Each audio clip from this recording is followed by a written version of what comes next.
सहनाववतु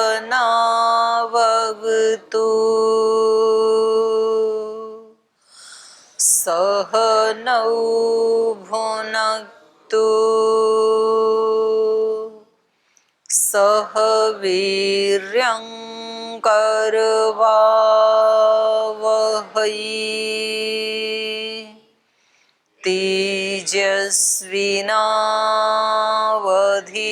तेजस्विनावधीतमस्तु मा विद्विषावहै ओम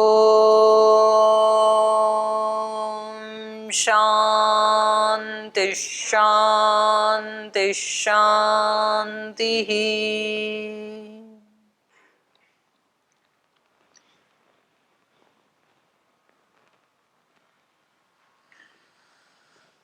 तो प्रकृति का जो विस्तार है वो पढ़ रहे थे। बुद्धि तत्व के बारे में पढ़ा पहले हमने। तो कितने प्रकार की बुद्धि बताई? बुद्धि के 4 प्रकार बताई। धर्म, ज्ञान, वैराग्य, ऐश्वर्य। और 4 ही, ये तो हुआ सात्विक बुद्धि। और फिर तामस बुद्धि के भी 4 ये ही, इससे विपरीत। इन 4 के जो विपरीत हैं, धर्म का विपरीत हो गया अधर्म, अज्ञान, अवैराग्य, अनैश्वर्य। तो इस प्रकार कुल मिलाकर के बुद्धि के 8 प्रकार बताए। अब बुद्धि के बाद अहंकार के बारे में। तो अहंकार भी कितने प्रकार का बताया यहाँ पे? सात्विक और तामस। जैसे बुद्धि 2 बताई थी ना, ऐसे ही अहंकार भी 2 बताया। सात्विक एकादश का प्रवर्तते, और उसकी संज्ञा क्या है? वैकृत। वैकृताद अहंकारात। ये संज्ञा है। पूर्व आचार्यों ने उस सात्विक अहंकार को क्या संज्ञा दी? वैकृत। और भूतादेह तन्मात्रः स तामसः तेजसः। और जो भूतादि माने जो तन्मात्र, अहंकार से 2 चीजें उत्पन्न हुई ना। एक भाग से उत्पन्न हुए 11 इंद्रियां, और एक दूसरी तरफ उत्पन्न हुए 5 तन्मात्राएं। तो जिस अहंकार से तन्मात्राएं उत्पन्न हुए उस अहंकार का नाम है तामस। ठीक है। और उसकी संज्ञा है भूतादे।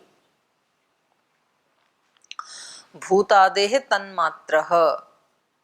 और जो सात्विक अहंकार है उससे उत्पन्न हुए 11 इंद्रियें, और उनकी संज्ञा क्या है उस अहंकार की? वैकृत। ये पूर्व आचार्यों की दी हुई संज्ञाएं हैं। ठीक है। किम लक्षणात् सर्ग इति एतद् आह सत्वेन अभिभूते यदा रजः तमसी अहंकारे भवतः तदा सो अहंकार सात्विक। तो कह रहे हैं सृष्टि किस लक्षण वाली है अहंकार की, तो उसको बता रहे हैं। कह रहे हैं सत्वेन, सत्व के द्वारा, यदा जब, रजस तमसी अभिभूते, रजोगुण और तमोगुण को अभिभूत कर दिया जाता है। जब ये दोनों सत्व के द्वारा अभिभूत हो जाते हैं अहंकारे, अहंकार में, भवतः हो जाते हैं अभिभूत, तदा तब, सो अहंकार सात्विक, उस अहंकार को सात्विक अहंकार कहते हैं। माने रजस तमस जब अभिभूत हो जाते हैं, नीचे दब जाते हैं, और सत्व ऊपर उभर जाता है, उसकी प्रधानता हो जाती है अहंकार में, उस अहंकार को क्या कहेंगे? सात्विक अहंकार। वैसे तो अहंकार में तीनों ही गुण हैं, पर तीनों में से एक समय में कोई एक प्रधान होगा ना। तो जब सत्व की प्रधानता होगी तब उस अहंकार को क्या कहेंगे? सात्विक अहंकार। तस्य च पूर्व आचार्यैः संज्ञा कृता वैकृत इति। तो उस सात्विक अहंकार की ही पूर्व आचार्यों ने क्या संज्ञा की है? वैकृत। उसको वैकृत कहते हैं, सात्विक अहंकार को। एतस्मात् वैकृतात् अहंकारात् एकादशकः इंद्रियगणः उत्पद्यते। तो इस वैकृत नाम के अहंकार से इन 11 का समूह उत्पन्न होता है, 5 ज्ञानेंद्रियां, 5 कर्मेंद्रियां और मन। यस्मात् सात्विकानि विशुद्धानि इंद्रियाणि स्व-विषय समर्थानि तस्मात् उच्यते सात्विक एकादशक इति। कह रहे हैं इसको क्यों कहते हैं सात्विक, क्यों कहते हैं? कह रहे हैं यस्मात्, क्योंकि सात्विकानि, सात्विकानि मतलब विशुद्ध इंद्रियाणि, विशुद्ध इंद्रियाणि मतलब स्व विषय समर्थानि, जो अपने विषयों का भोग करने में समर्थ हैं, ऐसी इंद्रियां जिससे उत्पन्न होती हैं। तस्मात् उच्यते सात्विक एकादशक, इसलिए उसको सात्विक अहंकार कहते हैं। और उससे उत्पन्न होने वाला एकादशक 11 का समूह है। किंच अन्यत, और दूसरा अहंकार क्या है फिर? भूतादेह तन्मात्र स तामसः। कह रहे हैं तमसा अभिभूते सत्व रजसी अहंकारे, अहंकारे अहंकार में जब सत्व रजसी यदा अभिभूतः भवतः, रजोगुण सत्वगुण और रजोगुण जब तमोगुण के द्वारा अभिभूत कर दिए जाते हैं, उनको जब दबा दिया जाता है, तदा सो अहंकार तामस उच्यते, तब उस अहंकार को क्या कहते हैं? तामस अहंकार। तस्य पूर्व आचार्य कृता संज्ञा भूतादि, और उस तामस अहंकार की ही पूर्व आचार्यों ने क्या संज्ञा दी है? भूतादि, उसको कहा भूतादि। तो एक जो सात्विक अहंकार है उसकी संज्ञा वैकृत, जो तामसिक अहंकार है उसकी संज्ञा भूतादि। तो सात्विक अहंकार से उत्पन्न हुए 11 का समूह, भूतादि अहंकार से उत्पन्न हुआ 5 का समूह। तस्मात् भूतादि अहंकारात् तन्मात्र पंचको गण उत्पद्यते। तो इसलिए ये जो भूतादि नाम का जो अहंकार है, तामस अहंकार, इससे 5 का समूह उत्पन्न होता है। भूतानाम आदि ही भूतः तमो बहुलः तेन उक्तः स तामसः। कह रहे जो 5 भूत हैं उनका आदि होने से, परंपरा से तो आदि हो ही गया ना ये अहंकार। तो भूतानाम आदि भूतः, भूतों का जो आदि भूत, तमो बहुल है जिसमें तमस का अधिकता है, बहुत बहुल है। तेन इस कारण से स तामसः उक्त, उसको तामस कहा जाता है। तस्माद् भूतादेहे पंच तन्मात्र को गणः, तो ये जो भूतादि नाम का अहंकार है इससे 5 तन्मात्राओं का समूह उत्पन्न होता है। किंच तेजसाद उभयम, और जो तेजस, तेजस है उससे दोनों प्रकार का। तेजस मतलब आगे बता रहे हैं, यदा रजसा अभिभूते सत्वतमसी, ये तीसरी संज्ञा है तेजस अहंकार।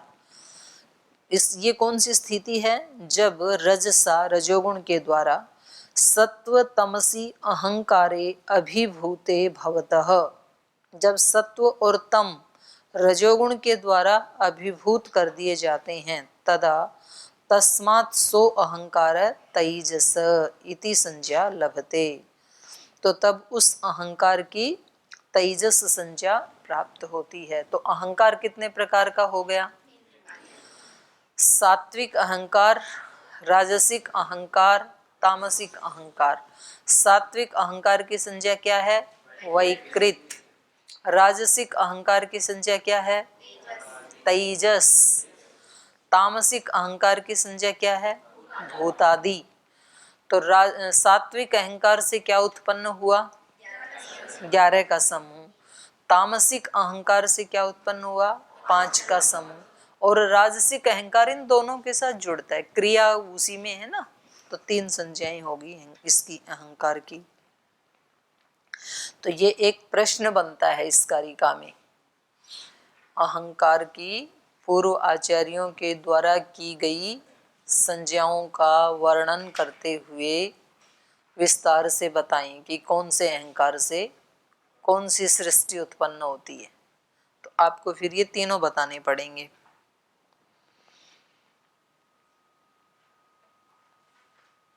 यो अयम सात्विको अहंकारो वैत्रिको विकृतो भूत्वा एकादश इंद्रियाणि उत्पादयति। तो कहा जो ये जो सात्विक अहंकार है विकृत वाला, वैकृतिक विकृति वाला, विकृतो भूत्वा तो ये विकृत होकर के एकादश इंद्रियाणि उत्पादयति 11 प्रकार के इंद्रियों को उत्पन्न करता है। स तेजसम अहंकारम सहायम गृह्णाति और ये क्रिया करने में 11 की उत्पत्ति करने में वो तेजस अहंकार की सहायता ग्रहण करता है। तेजस अहंकार कौन सा है? रजस प्रधान, जिसमें रजोगुण की प्रधानता है, तो उसकी सहायता लेता है। सात्विको निष्क्रिय, क्योंकि सात्विक कैसा है? निष्क्रिय। सत्व में क्रिया नहीं है ना, क्रिया रजोगुण में है। 3 गुण है ना प्रकृति के, तो सत्व कैसा है? निष्क्रिय, उसमें क्रिया नहीं है। तो क्रिया मात्र सारी किसकी है? रजोगुण की। तो सात्विको निष्क्रिय स तेजस युक्त इंद्रियोत्पत्तौ समर्थ है, इसलिए वो तेजस अहंकार से युक्त होकर के ही इंद्रियों की उत्पत्ति करने में समर्थ है। तो जो हमारी इंद्रियां बनी हैं इनका स्वरूप क्या है? सत्व की प्रधानता है और रजोगुण उसमें मिक्सअप है और तमोगुण उसमें सबसे न्यून है। ऐसी है इनकी बनावट। तो यदि थोड़ा सा भी मनुष्य यदि जागरूक हो तो इंद्रियां स्वभाव से ही, स्ट्रक्चर से ही क्या है? सत्व प्रधान है। और उसमें मिक्सअप जो है वो रजोगुण का है। जैसे विशुद्ध सोने से आभूषण नहीं बनते हैं, उनमें थोड़ी मिलावट करनी पड़ती है। तो ऐसे विशुद्ध सत्व से इंद्रियों की उत्पत्ति नहीं हो सकती, इसलिए उसमें रजोगुण का थोड़ा सा मिक्सअप किया गया है। और तमोगुण तो बिल्कुल ना के ही बराबर है, क्योंकि तमोगुण से तो तन्मात्राएं बनी हैं। तथा तामसो अहंकारो भूतादि संजितो निष्क्रियत्वात् तेजसेन अहंकारेण क्रियावता युक्तः। और कह रहे हैं इसी प्रकार से तामस अहंकार की क्या संज्ञा है? भूतादि। भूतादि संजीतो, भूतादि जिसकी संज्ञा है वो भी निष्क्रियत्वात्, वो भी निष्क्रिय है, क्रिया उसमें भी नहीं है, तमस में भी नहीं है। तो तेजसेन अहंकारेण, तेजस नाम के अहंकार से, तेजस अहंकार कौन सा है? रज की प्रधानता वाला, जिसमें रजस की प्रधानता है, उसकी सहायता लेकर के क्रियावता युक्त है, वो क्रिया से युक्त होता है तेजस्वी। तो इससे क्या ज्ञापित हुआ कि सत्व में और तम में क्रिया नहीं है, क्रिया मात्र रजोगुण में है। तो उसी की सहायता से उत्पत्ति होती है। तो तेजसेन अहंकारेण क्रियावता युक्त तन्मात्राणि उत्पादयति। ये तामस अहंकार 5 तन्मात्राओं की उत्पत्ति करता है। तेनोक्तम तेजसात् उभयम इति। तो इसलिए यहाँ पर हमने कहा कि ये दोनों ही प्रकार की जो उत्पत्ति है, 11 इंद्रियां और ये 5, ये दोनों ही जो गण हैं, इन दोनों की ही उत्पत्ति किससे हुई? तेजस से। तेजसात् उभयम इति, तेजस नामक के अहंकार से, क्योंकि क्रिया तेजस की ही है। एवं इस प्रकार से तेजसेन अहंकारेण इंद्रियाणि एकादश पंच तन्मात्राणि कृतानि भवन्ति। तो इस प्रकार से तेजस अहंकार के द्वारा ही 11 और 5 का जो समूह है तन्मात्राएं, उनकी उत्पत्ति की गई। तो ये अहंकार के 3 रूप बताए। 3 में से जो रजोगुण प्रधान रूप है वो दोनों में सहायक बनता है, और जो सात्विक और तामसिक हैं उनसे सात्विक से 11 का समूह और तामसिक से 5 का समूह उत्पन्न होता है। अब ये जो 11 का समूह है उसमें उसको थोड़ा स्पष्ट कर रहे हैं कि इसमें क्या क्या है। तो इसमें इंद्रियों का विभाग कर रहे हैं। बोल लीजिए। बुद्धि इंद्रियाणि चक्षु श्रोत्र घ्राण रसन त्वगाख्याने वाक् पाणि पायुपस्थानि कर्मेंद्रियाणि आहुः। तो अर्थ स्पष्ट है। जो बुद्धि इंद्रियां हैं वो ये हैं, चक्षु श्रोत्र घ्राण रसन त्वग, और जो कर्मेंद्रियां हैं वो वाक् पाणि पायुपस्थ, ये कर्मेंद्रियां हैं। सात्विकः एकादशकः इति उक्तः, हमने अभी बताया कि सात्विक अहंकार से एकादश 11 का समूह उत्पन्न हुआ। अभी ये जो बताया, जो वैकृतात् सात्विकाद अहंकारात् उत्पद्यते तस्य का संज्ञा। तो कह रहे हैं ये जो एकादश 11 का समूह उत्पन्न हुआ, तेजस वैकृतात् सात्विकात् अहंकार, सात्विक वैकृत अहंकार से जो 11 का समूह उत्पन्न हुआ, उस 11 में से उन 11 की क्या संज्ञा है। तो उसके लिए कह रहे हैं चक्षुरादीनि स्पर्श पर्यंतानि बुद्धि इंद्रियाणि उच्यन्ते। तो कह रहे हैं चक्षु से लेकर के और स्पर्श इंद्रिय तक, अर्थात ये 5, चक्षु श्रोत्र घ्राण रसन त्वक, त्वक मतलब स्पर्श, तो चक्षु से लेके स्पर्श पर्यंत, त्वक पर्यंत जो इंद्रियां हैं ये बुद्धि इंद्रियाणि उच्यन्ते, इनको तो ज्ञानेंद्रिय कहते हैं। और इसको स्पर्श इंद्रिय क्यों कहा, ऊपर तो त्वग इंद्रिय है और यहाँ पर स्पर्श कहा, तो उसको खोल रहे हैं। स्पृश्यते अनेन इति स्पर्शनम, तो स्पर्श होने से, माने स्पर्श इंद्रियवाची होने से इस क्या कह दिया, स्पर्शनम। स्पर्शनम मतलब त्वग इंद्रिय, तो तद्वाची सिद्धः स्पर्शन शब्दो अस्ति तेन इदम पठ्यते। तो इसलिए यहाँ पर क्या कह दिया, स्पर्शन पर्यंत, तो स्पर्शन कानि इति। शब्द स्पर्श रूप रस गंधान पंच विषयान बुध्यन्ते अवगच्छन्ति इति पंच बुद्धि इंद्रियाणि। बोले इनको बुद्धि इंद्रियां क्यों कहा, ज्ञानेंद्रिय क्यों कहा इनको, तो कह रहे हैं इसलिए कहा कि जो शब्द स्पर्श रूप रस गंध, ये जो 5 विषय हैं, इन विषयों को बुध्यन्ते, इन इंद्रियों के द्वारा ही जाना जाता है। अवगच्छन्ति, ये इंद्रियां ही जानती हैं।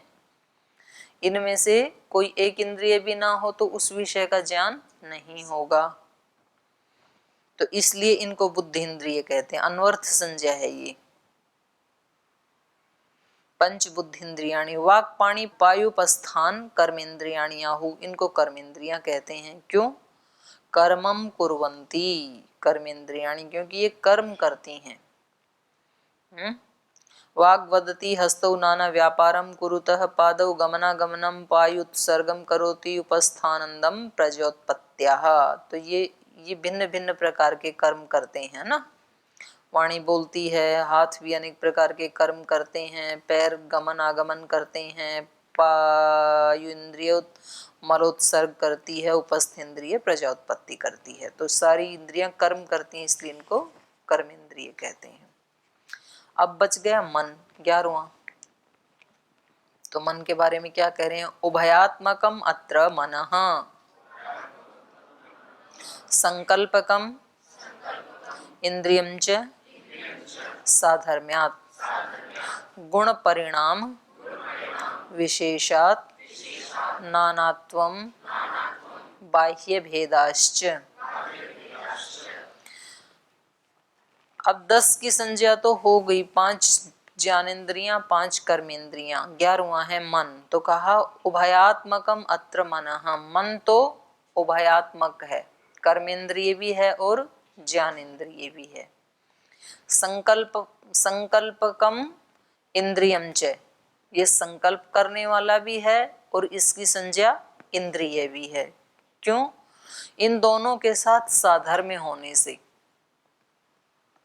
ये संकल्प भी करता है और ज्ञान भी होता है इसको। तो गुण परिणाम विशेषात् नानात्वम, गुण परिणाम विशेष से, गुण परिणाम मतलब गुणों का, त्रिगुण का जो परिणाम, ये सारी सारी उत्पत्तियां क्या हो रही हैं? गुणों के परिणाम से ही, उनमें ही कुछ कम ज्यादा होने से ही एक नई उत्पत्ति हो जाती है।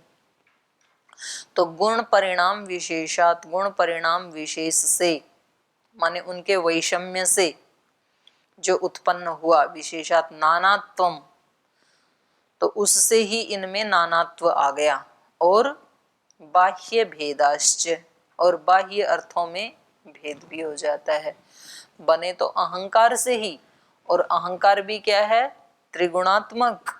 तो त्रिगुणात्मक से बनने वाले जो उत्पाद हैं वो सारे त्रिगुणात्मक ही हैं, लेकिन उन त्रिगुण में भी थोड़ा सा वैषम्य होने से उनकी भिन्न भिन्न संज्ञाएं हो गई। एक ही संज्ञा नहीं है, एक ही जैसे उत्पाद नहीं है, सारे अलग अलग हैं।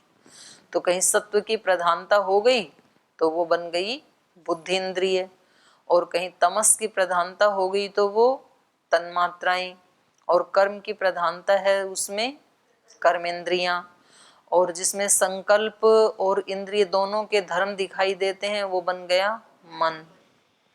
तो गुण परिणाम विशेषात, गुणों के परिणाम की विशेषता होने से नानात्वम, इन 11 में अलग अलग संज्ञाएं हो गई, इनका भिन्नत्व हो गया। और बाह्य भेदाश्च, और बाहर से उनमें भेद भी हो गया, बाह्य अर्थों में भेद भी हो गया। एवं बुद्धिन्द्रिय कर्मेंद्रिय भेदेन 10 इंद्रियाणि व्याख्यातानि। पहले वाली कारिका में ज्ञानेन्द्रिय और कर्मेंद्रिय के भेद से 10 इंद्रियों की व्याख्या हमने कर दी। मनः एकादशकम, मन 11वां है। किमात्मकम, किम स्वरूपम चेति, किस लक्षण वाला है और किस स्वरूप वाला है मन। तदुच्यते, तो उसके बारे में कह रहे हैं। इंद्रिय वर्गे मनः उभयात्मकम, इंद्रियों के वर्ग में, इंद्रियों के समूह में ये जो मन है ये उभयात्मक है। उभयात्मक मतलब ज्ञानेन्द्रिय भी है और कर्मेंद्रिय भी है। बुद्धिन्द्रियेषु बुद्धिन्द्रियवत, बुद्धि ज्ञानेन्द्रियों में तो ये ज्ञानेन्द्रिय जैसा है, और कर्मेंद्रियेषु कर्मेंद्रियवत, और कर्म इंद्रियों में ये कर्मेंद्रिय जैसा है, क्योंकि ये ज्ञान भी करता है ये मन, और ये कर्म भी करता है। कस्मात् बुद्धिन्द्रियाणां प्रवृत्तिं कल्पयति कर्मेंद्रियाणां च, तस्मात् उभयात्मकम मनः। ज्ञानेन्द्रियों में भी इसकी प्रवृत्ति है और कर्मेंद्रियों में भी मन की प्रवृत्ति है, तो दोनों में ही कर्म करने से ये उभयात्मकम है। संकल्पयति इति संकल्पकम, क्योंकि ये संकल्प करता है इसलिए इस मन को क्या कहा? संकल्पकम। किंच अन्यत इंद्रियम च, और फिर ये इंद्रिय भी क्यों है? तो कहा साधर्म्यात्। साधर्म्यात् मतलब समान धर्म भावात, समान धर्म भाव वाला होने से, मतलब सात्विकाद अहंकारात बुद्धिन्द्रियाणि कर्मेंद्रियाणि मनसा सह उत्पद्यमानानि मनसः साधर्म्यं प्रति, तस्मात् साधर्म्यात् मनो अपि इंद्रियम। कह रहे हैं सात्विक अहंकार से ज्ञानेन्द्रियां और बुद्धि इंद्रियां मनसा सह उत्पद्यमानानि, मन के सहित, मन के साथ उत्पन्न हुई हैं वे दोनों, और 11वां मन, ये साथ साथ उत्पन्न हुए हैं। मनस साधर्म्यम प्रति, और मन का इन दोनों के साथ साधर्म्य है, ज्ञानेन्द्रिय और कर्मेंद्रियों के साथ। तस्मात् साधर्म्यात्, तो ये साधर्म्य होने से मनो अपि इंद्रियम, जैसे वो दोनों इंद्रिय हैं ऐसे मन भी एक इंद्रिय है, मन भी एक साधन है। एवं एतानि एकादश इंद्रियाणि सात्विकाद वैकृताद अहंकारात उत्पद्यमानानि, तो इस प्रकार से ये जो 11 का समूह है, एवं एतानि एकादश इंद्रियाणि, इस प्रकार से ये 11 इंद्रियां सात्विकाद वैकृताद अहंकार, सात्विक जिसकी आचार्यों ने संज्ञा दी है वैकृत, उस वैकृत अहंकार से उत्पन्नानि, उत्पन्न हुई हैं। तत्र मनसः का वृत्ति इति, तो वहां पे मन की वृत्ति क्या है? तो कहा संकल्पः इति, संकल्पो वृत्ति, ये संकल्प वृत्ति वाला है। सबकी वृत्ति अलग अलग है ना, तो मन की वृत्ति क्या है? संकल्प वृत्ति। बुद्धि इंद्रियाणाम, बुद्धि इंद्रियों की वृत्ति क्या है? शब्दादय वृत्तयः, शब्द स्पर्श रूप रस गंध, ये ही उसकी वृत्ति है। वृत्ति मतलब व्यापार, तो उन विषयों का व्यापार, यही इनकी वृत्ति है। कर्मेंद्रियाणाम वचनादय, कर्मेंद्रियों का विषय क्या है? बोलना, चलना इत्यादि जो जो है इनके, वो सब। अथ एतानि इंद्रियाणि भिन्नानि भिन्नार्थ ग्राहकाणि, तो ये जो इंद्रियां हैं, एतानि इंद्रियाणि भिन्नानि, ये भिन्न भिन्न हैं सब, और भिन्न अर्थ ग्राहकाणि, भिन्न भिन्न विषयों का ये ग्रहण करती हैं। किम ईश्वरेण उत स्वभावेन कृतानि, कहा कि ये भगवान ने ही इनको ऐसा बनाया है या ये स्वभाव से ही अलग अलग विषयों को ग्रहण करती हैं? क्योंकि ये तो अपने आप में तो जड़ हैं, तो एक जड़ चक्षु केवल रूप का ही ग्रहण करे, ये व्यवस्था किसने दी इसको चक्षु को? क्या भगवान ने ही ऐसी व्यवस्था दी कि चक्षु केवल रूप का ग्रहण करेगी, शब्द का ग्रहण नहीं करेगी, स्पर्श का ग्रहण नहीं करेगी चक्षु इंद्रिय, बाकी चार विषयों का ग्रहण नहीं करेगी, केवल मात्र रूप का ग्रहण करेगी? तो ये व्यवस्था किसने दी इनको, इंद्रियों को? ईश्वर ने दी, ये इनका स्वभाव ऐसा ही है, ये पूछ रहे हैं। किम ईश्वरेण उत स्वभावेन कृतानि यत प्रधान बुद्धि अहंकारा अचेतना पुरुषो अपि अकर्ता इति। अब एक और समस्या भी इन्होंने बताई, क्योंकि कह रहे हैं कि क्योंकि ये किससे पैदा हुए? इंद्रियां अहंकार से। अहंकार क्या है? जड़। अहंकार किससे उत्पन्न हुआ? मैं तत्व से। मैं तत्व भी क्या है? जड़। मैं तत्व उत्पन्न हुआ प्रकृति, मूल प्रकृति से, मूल प्रकृति भी जड़। तो ये तो सब जड़ जड़ से उत्पन्न होने वाले जड़ हैं। और जो पुरुष है, चेतन है, वो क्या है? अकर्ता। सांख्य उसको अकर्ता मानता है ना। तो ये जो कर्म कर रही हैं, ये व्यवस्था, इनको कर्म करने की व्यवस्था किसने दी? ईश्वर ही बच गया फिर तो एक। तो ईश्वर ने दी या फिर इनका अपना स्वभाव ऐसा है, ये प्रश्न है।